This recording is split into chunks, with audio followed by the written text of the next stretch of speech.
please stand for Pledge of Allegiance, please? I pledge allegiance to the flag of the United States of America and to the republic for which it stands, one nation, under God, indivisible, with liberty and justice for all.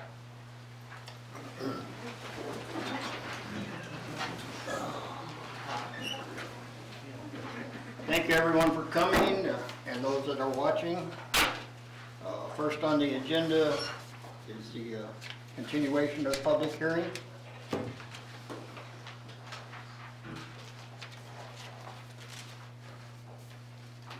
You mind if I put this off while I You're speak? fine. Good evening. We would like to thank you for having us back this evening. I wanted to provide a quick update. After our last Board of Aldermen meeting, it was decided that we would go to the Board of Adjustment and ask for a variance for the off-street parking for our conditional use permit at 108 East 13th Street. We did go to the Board of Adjustment. That meeting was ultimately continued, and it's rescheduled for later this week. So we'll be meeting with them again on Thursday this week. We're here tonight to ask you to please grant our conditional use permit for this guest house. We fully understand that we need to be in full compliance with the City of Herman's code before we start operating, which would include resolving the parking issue, in addition to obtaining a lodging establishment permit. And I just thank you for your consideration again. We've really enjoyed our time in Herman. We've been spending a lot of time here and we really are loving it. So I'm available for any questions, but I thank you again. Well, I have questions, but they're not for you. David, Yes. what's going on? I mean, they didn't finish the meeting. Can we vote on anything until they finish making a decision? What specifically are you requesting? I don't want to put words in your mouth. I'm requesting, so I would like to request that the vote for the conditional use permit be done tonight with the understanding that we are not going to operate until everything else is also resolved. So the parking and the lodging establishment and all the other steps that go into this.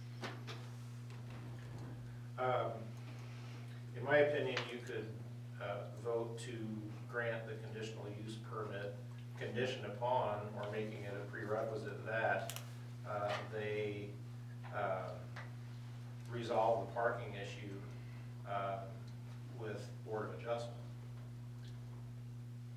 Does that make sense? That's not putting the cart before the horse. I mean, Well, and, you know, if I speak out of school, let me know, but I think we got so far with the Board of Adjustment and focusing only on parking and off-street parking spots. And I believe Mr. and Mrs. McMichael, it occurred to them that they really need to come to this board and more than just get a feel from this board, but know if you would grant their conditional use permit. And then if you would, but she said that it was conditioned upon them getting the variance from Board of Adjustment, then they can go forward with Board of Adjustment. okay, I think I understand. So the ordinance though, section 420.670 says off-street parking requirement, one space for each sleeping room or suite. So we can vote knowing that this is a section on the ordinance too, correct? Right. Okay. And I think you can vote to provide the conditional use permit conditioned upon, I mean, it's sort of the nature of what we're doing here is for the board to place whatever conditions it wants to on their use of the property. And you can say conditioned upon their compliance with all provisions of the municipal code, including the provision regarding off-street parking. And then the ball's kind of back in their court, the way I see it. They can either figure out a way to put 3 or 2 parking spots on their lot, or they can go return to Board of Adjustment and get a variance. And you're saying 2 instead of 3 because the Board of Adjustment voted to give them 1 off-street parking spot? There was a motion made to give them one off-street parking spot. Well, the motion, I guess, was to exempt them from the requirement with respect to one off-street parking spot. Like I said, I believe that you can grant the conditional use permit with the condition that they comply with all codes, including the off-street parking code. And then, as I said, it's up to the applicants to figure out if they're gonna build retaining walls and do a lot of landscaping to fit 2 or 3 or however many parking spots on the lot they wanna fit on there, or if they want to go, return to Board of Adjustment and argue there. Can I ask a question with the Board of Adjustment? If they go back to the Board of Adjustment and the Board of Adjustment does not come up with a unanimous thing, then what happens? Then if their request for variance is denied, then they're left with, well, their only option is going to be trying to figure out how to get parking spots on their lot off the street, or not, or sell the house, or whatever, that it's up to them. And that's probably a question better for Mrs. McMichael. No, I was just curious what the procedure was. That's, And the Board of Adjustments, all of them have to vote yay or nay? It's 100% vote? It takes the affirmative vote of 4 members of the Board of Adjustment to grant a variance. And my understanding is there's 5 positions on the Board of Adjustment, but right now only 4 We only are have filled. So de facto, yes, it'd have to be unanimous of the 4 members that are sitting on the board right now. But is that vote final, or does it come before us for approval? No, that's final on the variance. But if we had to vote tonight, based on the ordinance, we'd have to vote no. No, it's an allowed use, Rick. But if they don't meet But all if they of don't them? meet the standards. They don't meet the ordinance- criteria. And that's We up to the can't Board of approve. Adjustment to decide. No, I thought the ordinance is, That's I giving think- permission before the adjustments were made. I couldn't do that. If I could say one thing, my name is Zach Michael for the record. Is that okay? yes, sir. So I'll tell you, when I do this with other municipalities, it's rare that a property is in compliance with the code at the time the conditional use permit is applied for. So the conditional use permit, we're asking for permission from the Board of Aldermen to do a certain use. We can't do that use if we put the property to that use before it complies with the code, even if we have permission through a conditional use permit, we're still in violation of the code. That's illegal. So once we get permission from you, then we know that it's worth it for us to invest the money, if necessary, if we don't get the variance, to bring the property to the state where it complies with the code, and then we have permission to operate from you so we can operate it. So just giving us the conditional use tells us we can operate a guest house, but we have to comply with the code. Just like every other property in the city of Herman, any use, if you're gonna do anything, you have to comply with the city code. So that's all we're asking for tonight. And I think that's a reasonable request. but when I look at this, it almost looks as if, based on what you have written here, it's gonna be impossible to put off-street parking on that piece of property. In the meeting the other night, though, they said that could be done, but it would cost probably $30,000 to $50,000. But that's their cross to bear if we grant the condition. One of the conditions is they have to comply. Has there ever been any other guest house or bed and breakfast inn that's applied for a similar request and was rejected? I don't think we've ever rejected a conditional use permit for a guest house. We have placed conditions on them in order to get it. But if as soon as a request comes and those conditions are taken off, why even put the restrictions and the conditions on something like that? I don't think I understand what you just said. There are restrictions, there are conditions. And if all a person has to do is come before the council or the Board of Adjustment, and those conditions are just gonna be, they're gonna get a conditional use permit, why even put those conditions on? If we're not gonna say, this is what the ordinance says, this is what why were those conditions put, attached to that ordinance to begin with? Well, the problem is, Herman isn't a cookie cutter town. Yeah. We've got hills, we've got valleys, we've got creeks running through town, and no one ordinance is gonna fit every situation, which is why we have a board of adjustment. I've sat in on a couple of meetings since you've been there. People can physically do everything possible to comply with our codes, and once in a while, there's gonna be something come up they cannot comply with. I mean, and that's why we allow variances. Aren't These variances people just on- want to guarantee that if they go through all the time and trouble to comply with our ordinance, we're not gonna come back and say, no, you can't use that for a guest house. Well, I think that's what they're asking. Yeah, and I don't think that's ever happened. I mean, if they comply, we're obligated. We're not obligated, We're not obligated. not They one have- bit. We've never done it, but that doesn't mean, I mean, we're all sitting here right now. By the time this comes around, we may not all be sitting here. There might be someone else sitting in these seats. Do All vari- we're asking is if, and that's, correct me if I'm wrong, is that if they find a way to comply with our ordinances, one way or another, that they will get their conditional use permit. And I don't think that's out of line to ask them. I have a question for the lawyer. Don't variances run with land? I mean, wouldn't it just be about land, a variance? Or does all this go under a variance? Answer your first question, is variances run with the land? Okay, Yes. so not having parking runs with the land? Any subsequent owners would also not be required to have off-street parking, yes, if granted. If granted.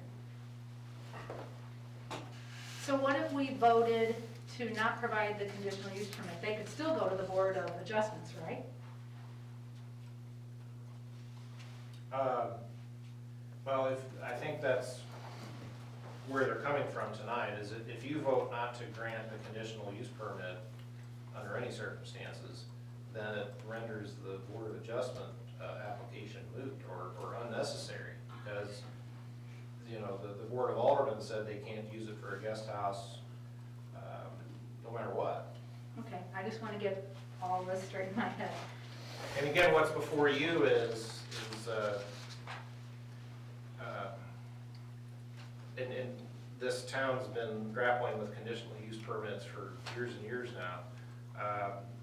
It used to be that anybody who wanted to do something on any lot where it wasn't zoned for that purpose, well, just get a conditional use permit. And we cleaned that up in the last few years, in my opinion, and stated in the code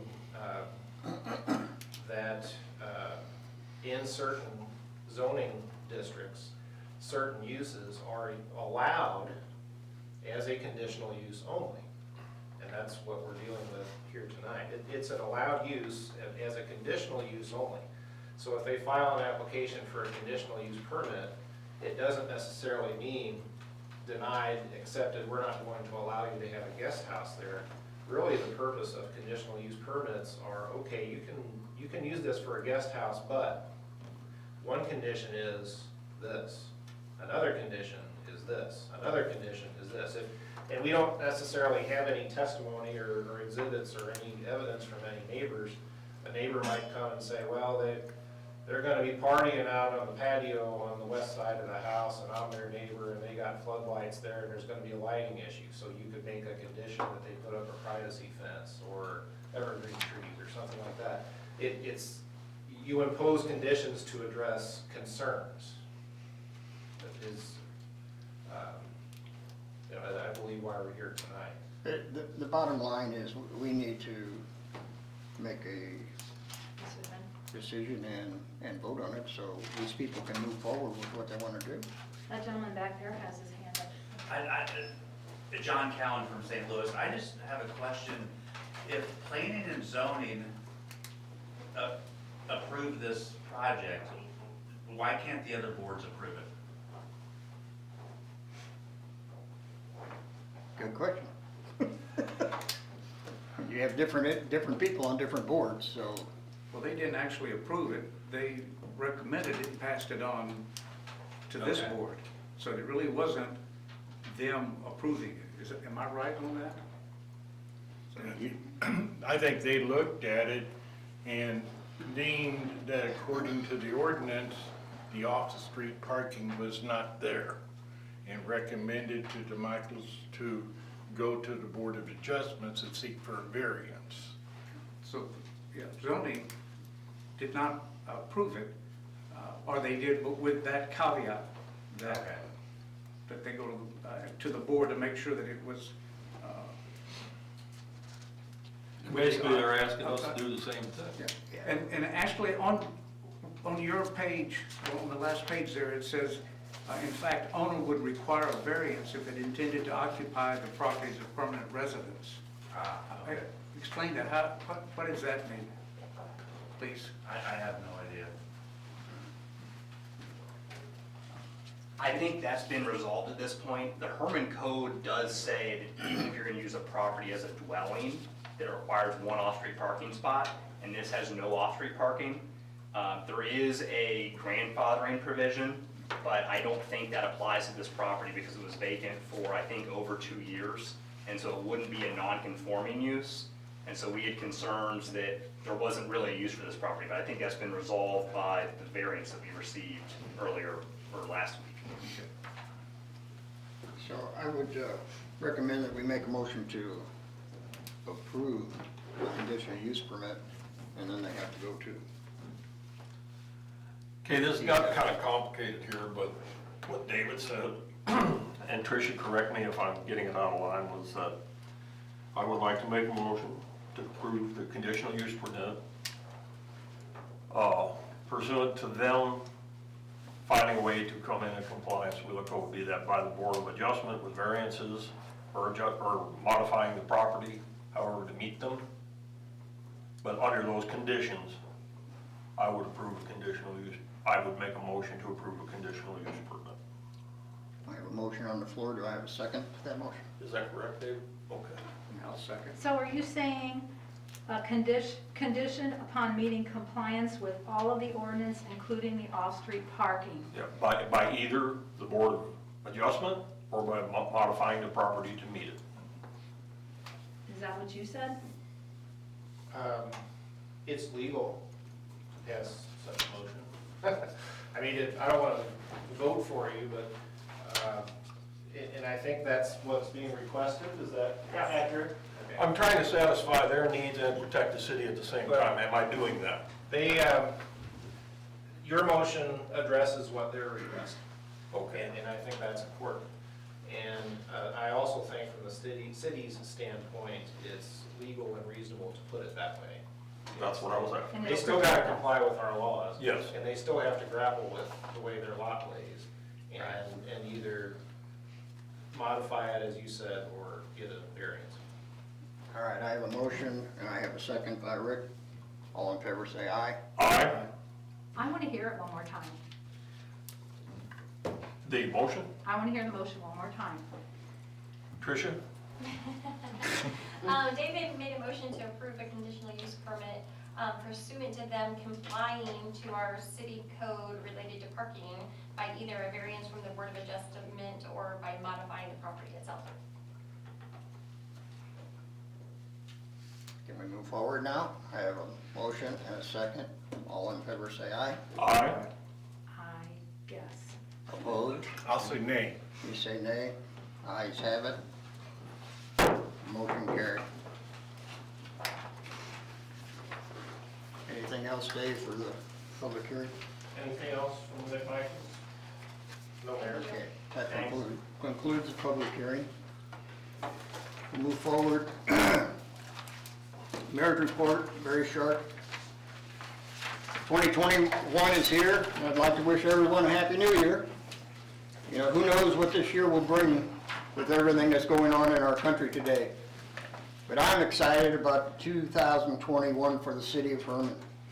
There is a lot of new businesses coming to town. Our businesses are expanding. So in a couple of months, you're going to see a lot of activity. You'll see several new businesses and several changing locations and expanding. There are also possibilities of several others in the future.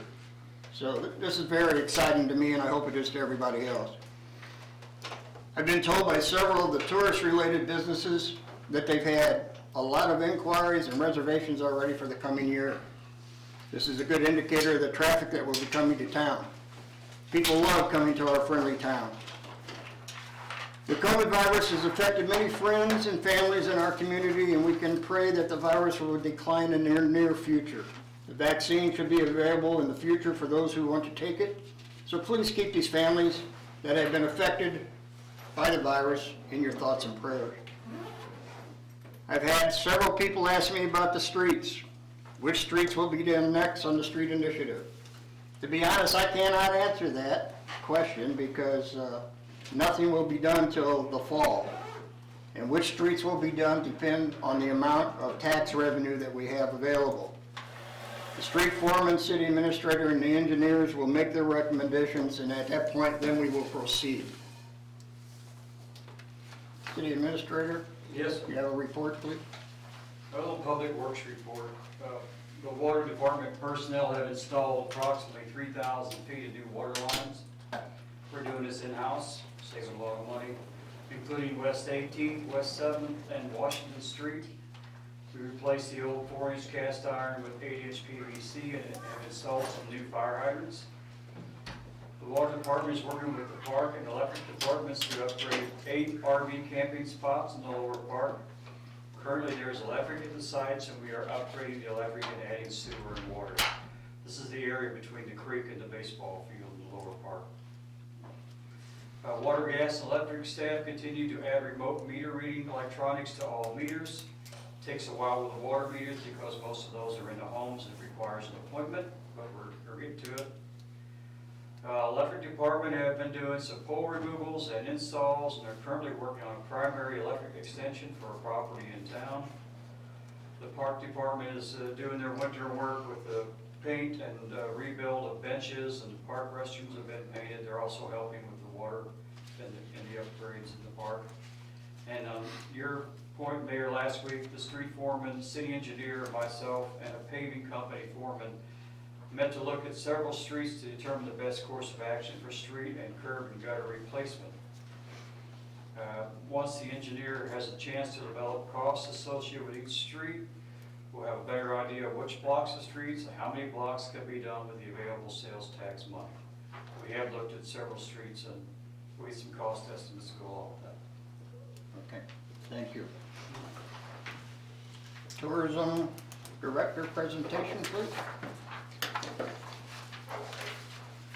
Good evening. I have Mary Kunstman, who is the chairperson of the Tourism Commission, on Zoom with me. She was not able to attend, so she is on Zoom with me.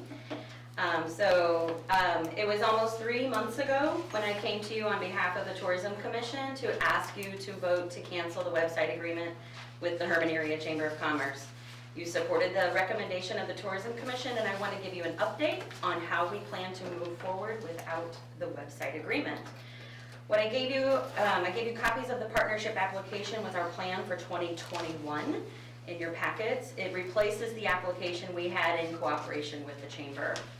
Under features and benefits, we have added items such as access to the Visit Herman logo, access to the webmaster, and promotion in the new official visitor guide and directory. Under qualifications to participate, the biggest change is number 2, where we identified the partners that we will serve. In the website agreement with the Chamber, we honored membership of all tourism-focused businesses regardless of location. However, for 2021, we plan to focus on businesses located in the city limits of Herman and in the Gasconade County R1 School District. Other businesses outside this area can apply, and their application will be reviewed by the Tourism Commission. As we transition to this new application in 2021, we will also honor any tourism-focused business who has paid their chamber membership dues by January 15th. Even though that is only 4 days away, chamber dues invoices were sent out in September, allowing ample time for businesses to pay dues. Another reason we chose January 15 is because it is the last day of the website agreement. Under registration and administrative fees, we show that there are no fees to partner with Visit Herman if the business is licensed by the city of Herman or if the business is a chamber member. Therefore, if a business is outside the city limits of Herman and not a member of the chamber by January 15, they will have to pay a fee. On page 3 of the application is a form for businesses to fill out if they would like to add their calendar of events on visitherman.com. When we started the new website in February of 2020, businesses who were sending us events in 2019 and prior to that, in 2020, they were given a username and a password, enabling them to enter their own events. And so now we need a system for new businesses to get a username and password, and this sheet will allow us to do that for them. Lastly, we had to figure out a new system here internally in our office for when businesses apply for a business license and when someone applies to partner with Visit Herman. So Carol Slush and Katie Colts worked with me to figure out our internal paper and money process, and I would like to thank them for their cooperation with this. And Tricia also worked with me to figure out where the revenue would be coded in our budget, so thank you, Tricia, for helping me with that. And additionally, Dave Polite reviewed this entire document and had no changes to recommend at the time of his review. So I'm very excited about this new application process because it allows us to manage the brand Visit Herman and to engage more effectively with businesses in promoting Herman tourism. This process will be a living process, and we will continue to monitor it and continue to make updates as needed. Thank you. Is there any questions real quick? Tammy, under the first part, M, it says nonprofit organizations may be considered. Will this include the different churches if they want to list? A lot of people come in and ask, is there a church we can attend? They can get the information from this? We have the churches listed on we have the churches listed on hermanmo.com, and the chamber also has them on their page. So it won't be on this? It would not be on the Visit Herman page at this time. Okay. Anybody else? Thank you. Yeah, the focus of Visit Herman is tourism and to focus on our tourism businesses. Thank you so much. Would this be the time, the status of the Welcome Center? Yes. We have a meeting tomorrow. Mary Kunstman and Ash Gears and myself, representing the Tourism Commission, have a meeting tomorrow with the chamber. Their new president is Gary Watts, and with Melissa Lensing and Larry Mistel. So we will have a meeting tomorrow. Okay, thank you very much. Okay, Muskrat Society presentation, Mr. Kerber? Thank you. Can I take this off? Yes, sir. Okay, thank you. You won't be able to hear me if I have it on. I just am here to give you a brief update on what we're doing, and so you know, and possibly we can have some people that want to come in and help us. You do have it in your packets, a brief outline. Well, I don't know how brief it is, but it's an outline of how we started and what we're about. It's a historical group that wants to put together a museum to focus on the development of the state of Missouri prior to, let's say, 1840, when the steamboats took over and so forth. So it goes way back into the fur traders, fur trappers, the French settlements, the Spanish, and so forth. And a keelboat was a key method of transportation and delivery of goods and so forth around throughout the area, and as far west as Wyoming. We have about 105 members now, nationwide, some in New York State, all the way out to Wyoming and beyond that. We have developed a 501c3. We are a corporation incorporated in the state of Missouri for charitable purposes. And our definition is we're educational and historical in nature, and that's why we're going to build a museum and a boathouse. The first thing we'll build will be the boathouse.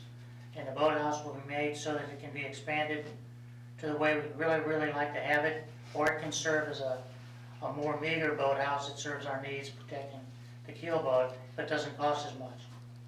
The second phase is a building which we have already purchased that was built originally around 1790, up possibly as late as 1810. It was well within the purpose of the period that we're talking about. And we have purchased it with donated funds, and we will be moving it here prior to the end of next May. We still have some money to raise, but we're getting there. We have grants that we're looking at, one in particular, which is a 4-to-1 matching grant. And so it goes as high as $250,000, which we'd have to raise $50,000, and I'm not sure if we'll get that, but we will certainly get money because we're tied in with other national organizations that will raise the money. I don't know how much we'll get, so if we raise 10, then we get 40, and that gives us 50, and that's enough, we think, to build, to construct the museum. The building we built will become the museum, and we will put all the, we've been promised artifacts, and I didn't put pictures in there. Be happy to get those for you, but they're amazing. Some of the things that are out there for donation, and we can now give them a charitable write-off, so there's even more things coming along. The exact location is yet to be determined, but the riverfront is the primary location. The city owns the property. We also have a couple other places around town. We know about the floods. I remember the floods. So, but we think we can work around that. The boat will have to be moved in case the raw water gets way up, but we're going to work around that. And then there are a couple other locations. Some are public, some the city owns, and some are private. And if we can get one of those that's suitable donated to us, then that is more in kind. We can get, if we got 25,000, we'd get another 100,000. So I'm working on that too. So I think we will be able to raise the money. The first primary goal is in May. We have a guy lined up, a man and his company. All they do is move historic buildings. He's worked for Mr. Dearberg and a group of other people around that he gets high marks for. So anyway, that's what we're working on. We have a website now, it's up. You can look at it. It's Mo River Muskrat .org, I think.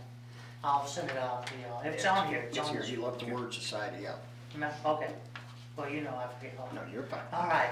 So anyway, that's on here. You can look at it. If you want to, you can even donate money on it now. Anybody that does donate gets a letter so they can use it for their tax purposes.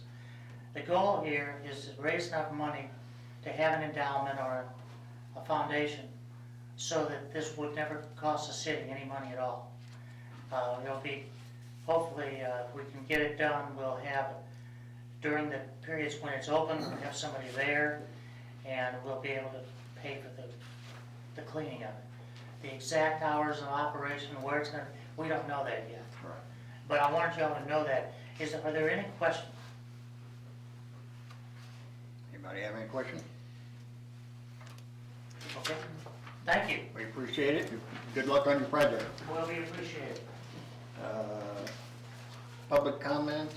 Do you have any? And then I will just mention that Rich had filled out a public Yes. comment, probably for the public hearing. Yeah, but I have questions while I'm here anyway, if that's okay. Yeah, step up to the podium. So I understand that it will be off-street parking now, but the way it sounds, if it goes on to that. My questions are, when do we notify the police or something when the parking gets crazy? We could go weeks at a time without seeing anybody there, but then there's some days, you got 10 cars up one down the street, and you got 4 or 5 at the one right next to me. So I'm just curious, what's the ways to handle these issues that we're gonna have? Nothing against these guys, because they're trying to do everything right, I can see that. But my problems lie, you got the trolley sitting in the middle of the street, you can't get cars around anything, and the parking is just horrendous at times. You got the doors slamming at all times of night, it's getting ridiculous in the residential neighborhoods. But if, the only thing that you can do is call the police department, dispatch, can send an officer, correct me if I'm wrong, chief, and to try and find out what the issue is. Yes. And then it's basically in their hands as far as whether they can enforce what's wrong. Am I correct? That's correct. So how many cars are allowed to be parked off-street then at times? Off-street? Oh, I'm sorry, on-street. I mean, are we looking like, I got pictures of 9 or 10 cars on the corner where it's dangerous, on coming up 13th Terrace. At times, you know what I'm saying, so, and then next to my house, the ones right next to me, there's been 5 or 6 sitting there at times too, you know? And then the trolley pulls up in the middle of the street and parks, and there's no place for anybody to go. And that could have been the reason why that ordinance was worded the way Yes, it was. I got you. For off-street, on-street parking. Got you. It makes sense. So should any of these be allowed to have on-street parking? Should they be parking in driveways? Do you call the cops every time they're parked wrong? I mean, it seems to me like it's gonna be a big hassle to them because they have more important things to do. Is this something that we? It's definitely a hassle for the police department, because they do have other things to do, but it, I mean, is it something that these other owners should be notified that, hey, they should have it in their agreements? That they're not allowed to park in the street at times, or should they be parking in the driveways? when they fill out their applications, they should be aware of that. Gotcha. Now, yep, and this is just coming from me, I see the biggest problem is most of the guest houses do not meet their guests, they Yeah. just have a code. Yes. So they really have no idea how many Right, people are and parking that's the there. problem. And So, for I mean, these people that's- back here, they've been nice, they came and knocked on my door, and I met them, you know, they handed out stuff to let us know how to get hold of them. The guy next to me, I know him now too, but I actually had to go through Airbnb to get his phone number because there was a fight on the trolley one night, and, you know, the police were calling and everything else to let him know that, you know, it's ridiculous that we should have this. That house is, you know, 5 feet away from mine, 10 feet probably, I guess more so. But, you know, it's just, I'm just curious of which way to go. And again, I don't think we should have to bother the police every time, you know, they're parked stupid or whatever. So is there a way that we can get a hold of these people to let them know, you know, that they're not allowed to have 10 cars? I mean, surely there's a limit, right, No, of parking? public street's a public street. And, you know, there isn't anybody, including homeowners, that have any, in my opinion, that have any right or guarantee To park. for the city to reserve spaces in front of their house or anywhere for them. I mean, if we're having a fair or an event or a festival or something like that, and the streets are lined up one side down the other, a band festival, let's say, I've been to little towns where those go on, and you just, it's not a legal issue, you know, I don't think there's. So then where does it come into effect for them to have that kind of parking? I'm sorry? Where does it come into effect for them to have that kind of parking? I mean, you're, so, and again, I'm not against what they're doing, I have no problem with it, but you're saying that they can't do it, right, by the laws, correct? Well, they can't do it, but they can do it. Yeah, Well, a legally licensed vehicle parked on any street, as long as it's not blocking a yellow curb, a fire hydrant, or anything else, is a legally parked vehicle. And why have I it mean, in there's the, just, I mean, there's such a thing as being a good neighbor, but I'm not sure you can legislate that. I mean, I go out of my way not to block my neighbor, anything Me to do too, with same my thing. neighbors. Well, right in front of your house, I agree. And again, the issue that's before the Board of Adjustment is this. Yes, we have a code section that says you have to have one off-street parking spot for every guest room. Now, that doesn't address the situation where you have 3 guests in the guest rooms all parked off the street, but they invited all their friends from the bar to come and hang out with them, and they're all parked on the street. I don't know how you deal with that issue. But the issue in front of Board of Adjustment is this, the applicants are saying that due to the nature of their lot and the way it lays, the strict application of that rule to their lot is, well, I can't read it, presents practical difficulties or unnecessary hardships in the way of carrying out the strict letter of that rule. In other words, well, as Dave said earlier, it's a hilly town, we've got creeks and everything else, and so that there may be a couple properties in town where you can't apply that off-street parking rule. They are requesting that the Board of Adjustment find that theirs is one of those lots. So that's where we're at. And the motion that was passed tonight was they gotta comply with Yes. the code. I understand all that. Either get your variance or You know, build big retaining wall. and the biggest problem that we see too, you know, there's not many children left on the street. You know, I have one that's little again, she's gonna be playing eventually, but you got they start coming in on Thursday nights. You know, and it's filling everything up, and then you got people trying to squeeze through, you got the kids walking up from the bus stop and stuff like that. So when does that become a safety issue with the kids and stuff on the block? With all the parking and stuff like that, if there's no ordinance, is there a way that we can, the corner, I don't know what the address is down there at the, where Bob Moser and, I don't know what that address is. It's on the corner as you come up 13th Street. Right. And that's, you know, that corner where you come around is bad right there. I'm sure they've seen it too. People come flying down the hill, and if you got cars lined up on both sides of that, there's no place to go.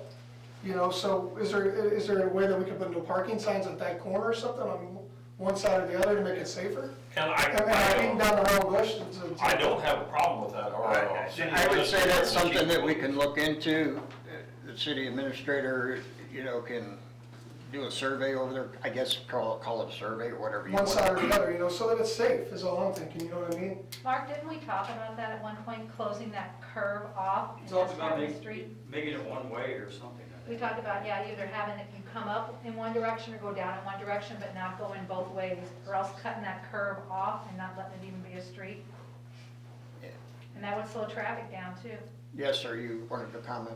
John Cowan from St. Louis. So if Zach's mom decides to have a family reunion at the house and there's 30 cars outside, is that okay? This is not part of our plan. I just said it was okay. My mom lives in North Carolina and rarely comes around. The fact of the matter is that house that they're living in, very few families are single car families anymore. No. If someone's living there or if someone's renting it out, there's probably gonna be more than one car parked in front of that house, no matter what And that's how it was all the time. the situation is. I've lived there for 20 years. Yeah. I would recommend, I had it happen at my house one night, I had a meeting, and there were 5 extra cars on our street, and the police came and said, you need to move all the cars to one side of the street or something. So, call the police and let them deal with it. It just seems like such a waste of time. I mean, I know. Rich, I mean, it's the way things work. If you let them know it's not gonna be allowed, they'll stop doing it. But And I it's- highly recommend this item. Almost everybody has one. You can make phone calls with it, but you can also take pictures, do I video, know, you audio. want to see me with the videos of the party buses out front playing lovely songs? I The mean, chief of police has a phone number you can send them to. yeah. I would Please send do. them. Because If we have, if they don't have the evidence, they can't do anything about it. and then when that cup comes up, when we ask if there's been any complaints or trouble, he'll tell us. Every We'll have time- record of all those. Every one of those has a list of complaints. And on top of that, we ask before we approve them. Well, better yet, when that cup comes up, you attend. You know, My that's- schedule's pretty crazy, honestly, you know. well, I mean, the nature of these renewals of these conditional use permits is really for the board to ask the public. Gotcha. Is there anybody that has anything to say, you know? I mean, it's been said, you guys will never pull one. That's not true. We were ready to pull one once before. It got so bad that the people that had it dropped it themselves because they knew they were not going to get renewed. And I don't want to do that. I understand everybody's trying to make a buck. I get it. You know, I had a business downtown. I try to make a buck. But know when what you I'm saying? have a business in a residential neighborhood, there's different rules. I got you. And if they're not complying, if they're not being good neighbors, we have the ability to end that. But Okay. people have to supply us with the reasons. Well, I can do that. You know, it's, This is what I recommend we do. The city administrator can get with the police chief and you guys can look at it and try and come up with a solution and maybe one side no parking or try and come up with a solution. It's a lot safer. All right? And you know, to come to this meeting with these people here was just the time to come, you know. No, that's fine. And when I first started with them, my daughter was in the hospital again. I couldn't make the first meeting. 2 weeks ago, last week when it happened, she was at the doctor again. So it's ongoing with us, you know, so, I mean. You're fine, but at least that's a step in the right direction. Let's Okay. put it that way. Okay, cool. I appreciate you guys' time. Okay? But I'm a little bit confused because I heard a while ago that it was perfectly legal for anyone to park on the street. We can't do anything about it. Now we're telling him to call the police. No, he's talking about party buses and all this other I'm stuff. talking about all the parking in We general. also- Oh, you're talking about everything. You're not Yeah. talking about just the party buses. Yeah, the parking, the 9 or 10 cars on one part of the street, yes. But in order to do something about it, we gotta see evidence that there's a Okay, problem. and that makes sense. So start sending pictures. Please. And being this street is narrow there, that's why maybe Parking on no one side. parking on one side might be a solution. I'm not That'd be a saying great idea. that's It's it. safer, you know? That's a step in the right direction. So Okay. that's what we'll move forward on. Okay, thank you. Thank you. I do have another speaker card. Zach, did you want to speak again? Hey, I'm sorry. Yes, sir. Okay, just quickly, I wanted to make the Board of Aldermen aware about the Board of Adjustment. Missouri law calls for towns that have zoning to have a Board of Adjustment. that's up to 5 members and 3 alternates. It also says for that board to act, it has to act through not just a majority, but 4 of the 5 members. Currently, the Board of Adjustment for Herman is only 4 members and there's no alternates. So anyone who goes before that board has to run the table and get all 4 people to agree. So any dissenting voice prevents that board from functioning at all. So I just wanted to make sure that the board was aware that there's a vacancy on that board. It's also I'm aware, vacant. I've talked to a couple people, I just haven't had nobody accept the. No problem, I just wanted to make sure. You got that any we're free on. time? What's that? Got free time? You know, I'm almost resident, I think it's the 11th and I've been here for 6 days, so I'm 50%, so I'll keep working on it. But thanks for pointing that out though, but I'm aware. Thank you for your time. Okay, we'll move on to, that's the last one, correct? Okay, we'll move on to ordinances. All right, the one bill that's in your packets this evening is number 2021-01. It would be an ordinance calling for an election to be held on the April 6, 2021 municipal election day for the purpose of submitting to the voters of the city of Herman, Missouri, a proposal to transfer ownership of certain 69 kV electric lines to Central Electric Power Cooperative. Very good. Does everybody understand what this is about? I understand, but could we say it so that the community can hear and know why we're doing this, or we want to do this? Yep. Basically, Mark, you want to explain it? But basically what it is, it's the lines that go through on First Street and over Calmeyer Hill and that are high voltage lines. And we have no equipment or personnel that can even work on it. If one of them poles comes down, we have to subcontract it to Central Electric or somebody else. And that's what, the last time that happened, what was it, $80,000? For 2 poles. For 2 poles. So it only makes sense for us to turn these poles over to the company that is actually using them.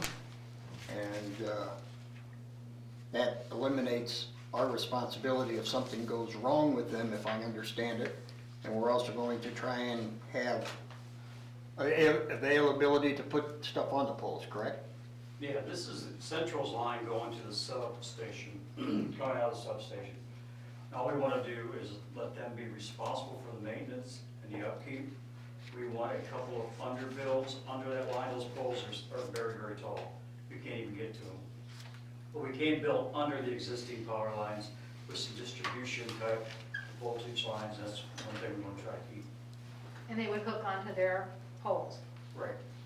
So basically, this is just asking the public to allow us to do that. And I counted the poles, there's 39 of them. If you extrapolate out the damage for, that's over $1.5 million to replace all those poles. If we had a major Yeah. ice storm. Not to mention if they would fall on anything, Right. so. So anyway, that's what it's about. Is there any other questions? Move to approve. I'll second. Motion's been made and seconded. All in favor, say aye. Aye. Any opposed? Do we have to read this a second? Ayes, carried. We'll have it again at the January 25th meeting, Okay. as well as an agreement with Central that has a lot of the details of what Mark just talked about transferring ownership and maintenance responsibilities and all rights to attach and things of that nature. All right, very good. Okay, we'll move on to old business.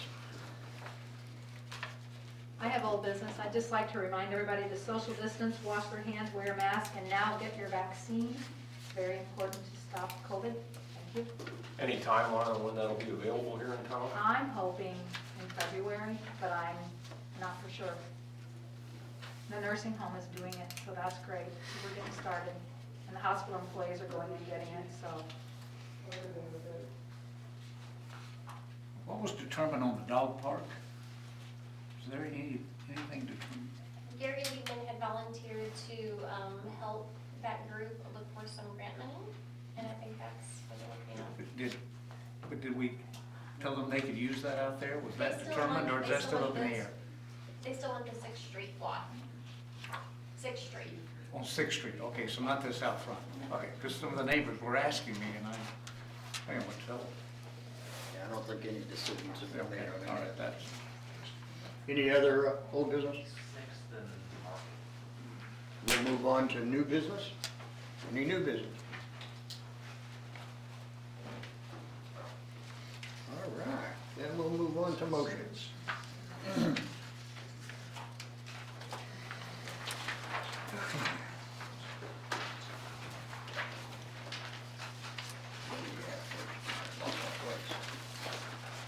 Have a motion to approve the minutes. I move to approve the minutes. Second. Motion been made and seconded. All in favor, say aye. Aye. Any opposed? So carried. Do I have a motion to pay the bills? So moved. Motion been made. Do I have a second? Second. Motion's been made and seconded. All in favor, say aye. Aye. Any opposed? So carried. Moving right along here. I believe next is the conditional use permit for James and Beth Walker at Stomping Grounds, liquor sales for outdoor consumption. Move to approve. Motion's been made. Do I have a second? Second? Motion made and second. All in favor, aye. Aye. Any opposed? So carried. Next, a liquor license for the tasting room at Uber Mockinton. I don't know if I'm pronouncing that right. I don't think you were even close. Well, I'm sorry. It's a 213 Chiller Street. It's a new, one of the new businesses that I mentioned earlier that was coming to town. This is in the historic district, right? Yes, it's where the bicycle shop used to be on Chiller Street in that building. And then I make a motion to approve. I'll second. Motion's been made and seconded. All in favor, aye? Aye. Any opposed? Ayes, so have. Okay, next is a municipal quitclaim deed for Kenneth and Amy Keebler at Lot 59 East 12th Street. This is fairly common. This is just to tell people we don't have any ownership of that property. Move to approve. Motion's been made, second? Second. Second's been made. All in favor, say aye. Aye. Any opposed? So carried. Municipal quitclaim deed for Carrie M. Horseman at 1204 Market Street. This is the same situation. Move to approve. Motion's been made. Do I have a second? Wait, it says on here, it says 12th Street though? You said Market Street? No, Yeah, her address. 12th Street was Kimbler. That was the first one. Okay. This one is 1204 Market Street. Right, it's that funny little spot in town, that is the correct physical address. The legal description is West 12th Street. Okay. It's a funny little spot. Okay. Oh. That's a weird part of the street, so that's weird. Yeah. All right, we had a motion and a second. Everybody in favor of that? Aye. Okay. So carried.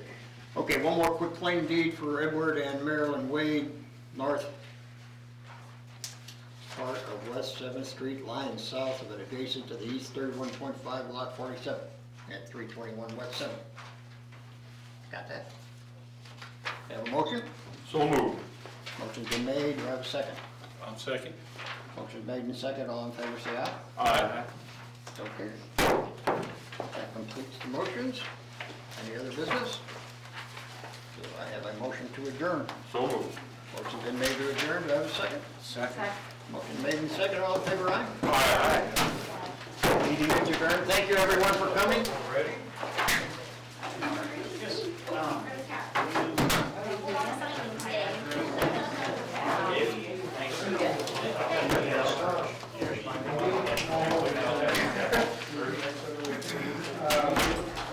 Hey, John, don't you got any long pens?